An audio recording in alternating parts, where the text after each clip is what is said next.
नमस्ते मित्रांनो, कसे आहात? मजेत ना? तर आज मी तुमच्यासाठी एक नवीन कविता घेऊन आली आहे, जिचं शीर्षक आहे पाऊल. तर आपण कवितेला सुरुवात करूया. विठू माऊलीचे दर्शन घेण्यासाठी लाखो भाविक पंढरपूरला जातात. विठू माऊलीचे दर्शन घेण्यासाठी लाखो भाविक पंढरपूरला जातात. पायी वारी करणारी वारेकऱ्यांच्या लाखो दिंड्या पावली खेळतात.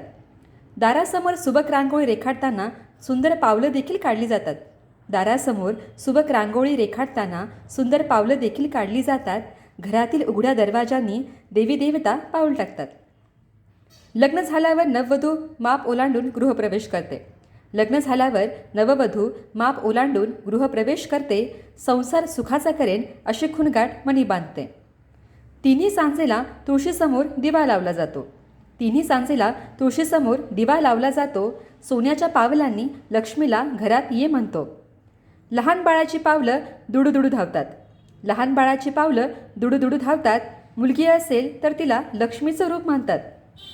गडावर असलेल्या मंदिरात जाताना सर्वप्रथम पायरीचे दर्शन घेतले जाते.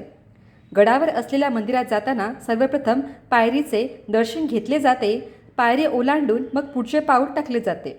देवापुढे नतमस्तक होऊन देवाचे दर्शन घेतले जाते. आयुष्यात हरल्यावर जीवन संपवू नये. आयुष्यात हरल्यावर जीवन संपवू नये. निराश होऊन टोकाचे पाऊल कधी घेऊ नये. निराश होऊन टोकाचे पाऊल कधी घेऊ नये. तर ही कविता पाऊल वर मी केली होती. ज्या लोकांनी स्वातीच मराठी कविता चॅनलला सबस्क्राईब केलं नसेल त्यांना विनंती आहे की प्लीज लाईक, शेअर आणि सबस्क्राईब करा आणि जवळच असलेल्या बेल आयकॉनला प्रेस करायला विसरू नका. तर पुन्हा आपण भेटू नवीन कवितेसोबत. तोपर्यंत सर्वांना धन्यवाद.